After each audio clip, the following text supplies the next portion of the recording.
Okay, cool. So I'm here with Mr. David Kim, Yes. and he's the restaurant manager, or one of the restaurant managers, for The Shack in Mililani. And I just had a burger here. It's amazing. Dude, the Shack burger, I don't know, maybe it's because I'm kind of a glutton and putting on like a full thing of Portuguese sausage on top of a hamburger really appeals to me. I don't know, whatever. Anyway, Mr. Kim, I was wondering if you can answer a few questions for me. Sure. Do you think math is important in the food service industry? Definitely. Okay, and as a restaurant manager, how do you use math? Well, what we have to do is our books, which is basically we do all the accounting for what our revenues were for the day, what our sales were. We use it to calculate food costs, beverage costs, labor costs. Okay. There's a multitude of things. How do your employees use math? And what kind of employees do you have? You have bartenders and waiters We have and cooks. bartenders, cooks, bussers, managers. How would you say that they use math in their Well, everyday servers, jobs? being in the service industry, they work for tips. Now, normally, that is the majority of their income, so they rely on that. And what they are hoping for is at least a 20% tip.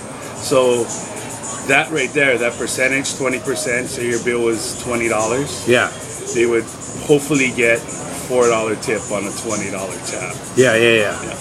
And it also calculates to actually how the servers tip out, because the servers are not just tip, they have to tip out bartenders because the bartenders make their drinks. They got to give a percentage of Yes. their tip to. Yes, of their sales. Okay. Which is 5.75%. Is that set? That's set. So, whatever I get off of my tip, I got to take 5.75% of it. And give you it have over to to dish a- it out to the bartender, the busser, and the kitchen. And they split it up. It's usually by percentage of what their sales were. So just say you had $10 in sales for the day. Yeah, So you got 57 cents you got to give away. Yeah. Now, all of it came from your bar. You're going to tip out the majority to your bar because you had no food sales, but you had a food runner, so you would kind of give a little bit to the food runner, but the majority to the bar because your sales were all from the bar. Oh wow! I didn't know any of this. What does it mean to operate on a tight budget? Because I assume that as a restaurant manager, you're kind of looking at the budget and You whatnot. have to be worried about your labor costs, your food costs, all costs. You can't run a restaurant and not know what you're doing, otherwise you'll be out of business in a hurry. Numbers, it's all about numbers. Yeah. And you got to make sure your numbers jive with what your projections are.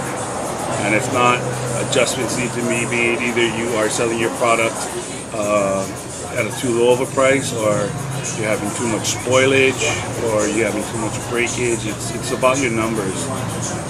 Okay, cool. I know that I did want to ask this question really quickly and then move on. But I know that I was just curious to know, as a restaurant manager, since you have bartenders and waiters and servers and busboys and whatnot, do you ever have to make the decision to send someone home? Say it's a slow day, and you say, hey, you guys want to go home because I'm not going to make the profit that I need? Yes, almost on a daily basis. In fact, tonight I will send somebody home early. And how do you make that decision? It depends on how many people are in the restaurant. Okay. Do we have enough servers? Do we have too many servers? It also depends on how well the servers are, or how good they are at what they do. If I have 4 good ones, they could run the restaurant on a busy night by themselves. Yeah. But if I have new people that are less experienced, you probably need 2 to cover 1 of the more experienced server. Okay, cool. Yeah, I'd be curious to know all about that kind of stuff. 1 second, I'll pause this thing right here.